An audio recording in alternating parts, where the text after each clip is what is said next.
ఓం శాంతి.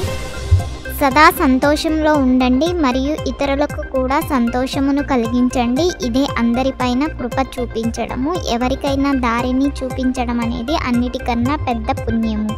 ఎవరైతే జ్ఞానంలో చాలా తెలివైన వారిగా ఉంటారో, ఎవరైతే డ్రామాను ఒక కథ వలె తెలుసుకుంటారో మరియు స్మరణ చేస్తారో, వారే సదా ప్రసన్న చిత్తులుగా ఉండగలరు.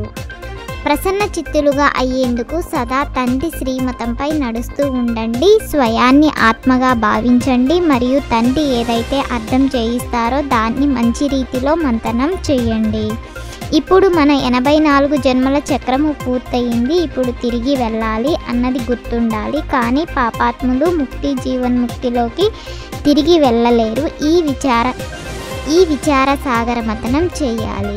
తండ్రి టీచర్ గురువుల రూపంలో స్మృతి చేసినా కూడా సంతోషపు పాదరసం పైకి ఎక్కి ఉంటుంది. అన్నిటికన్నా ఎక్కువగా కామానికి వశం అవ్వడం వలన ఏదైతే జమ అయ్యిందో అది నష్టమైపోతుంది. లాభానికి బదులు నష్టం వాటిల్లుతుంది.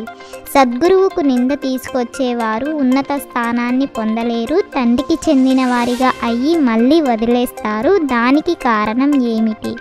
చాలా వరకు కామం యొక్క దెబ్బ తగులుతుంది. మొత్తం ఆధారం అంతా స్మృతిపైనే ఉంది. స్మృతి లేకుండా పాపాలు ఎలా తొలగుతాయి లేక ఎలా అంతమవుతాయి? జన్మాంతరాల పాపాలు అయితే ఎన్నో ఉన్నాయి. కేవలం ఒక్క బాబా తప్ప ఇంకెవ్వరూ గుర్తుకు రాకూడదు. జీవిస్తూ ఉండగానే మృత్యు అవస్థలో ఉండాలి. ఈ జన్మ యొక్క జీవిత గాథను వినిపించడం వలన జన్మాంతరాల పాపాలేమీ అంతమవ్వవు. కేవలం ఈ జన్మవే తేలిక అవుతాయి. ఇకపోతే చాలా శ్రమ చేయవలసి ఉంటుంది. ఇన్ని జన్మల యొక్క లెక్కాచారాలు ఏవైతే ఉన్నాయో అవి యోగంలోనైతే అంతమవ్వనున్నాయి. ఆలోచించాలి, మా యోగము ఎంత ఉంది. ఎవరైతే చాలా పురుషార్థం చేస్తారో వారే సత్యయుగ ఆదిలో జన్మ తీసుకుంటారు. అటువంటి వారు దాగి ఉండలేరు. అందరూ అయితే సత్యయుగంలోకి రారు. చివరిలో కాస్త పదవిని పొందుతారు. ఒకవేళ ముందే వచ్చినా కానీ సేవ చేస్తారు. ఇది అర్థం చేసుకోవాల్సిన సాధారణమైన విషయము.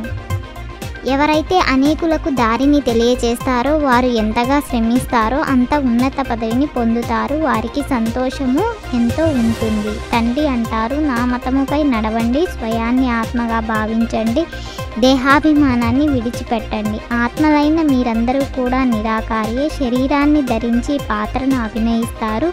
బాబా కూడా పాత్రను అభినయిస్తారు. భగవంతుడు చదివిస్తున్నప్పుడు మంచి రీతిలో చదువుకోవాలి. కానీ మాయా అపోజిషన్ చాలా ఉంటుంది. మాయా తుఫానుల్లోకి తీసుకువస్తుంది. విచార సాగర మతనం చేసి అపారమైన సంతోషాన్ని అనుభవం చేయాలి. ఇతరులకు కూడా దారిని తెలియజేసే కృపను చూపించాలి. మాయ యొక్క దుఃఖాలనే భారాన్ని తొలగించేందుకు అందరూ భుజం కలపాలి. సెంటర్లు తెరిచి అనేకుల కళ్యాణానికి నిమిత్తులుగా అవ్వాలి. మీ మాటల యొక్క విలువను అర్థం చేసుకొని వాటిని ఎకనమీ చేసే మహాన్ ఆత్మభవ. ఒకవేళ శ్రీమతం అనే చెయ్యి సదా తోడుగా ఉన్నట్లయితే మొత్తం అన్ని యుగాలలోనూ చేతిలో చెయ్యి వేసి నడుస్తూ ఉంటారు.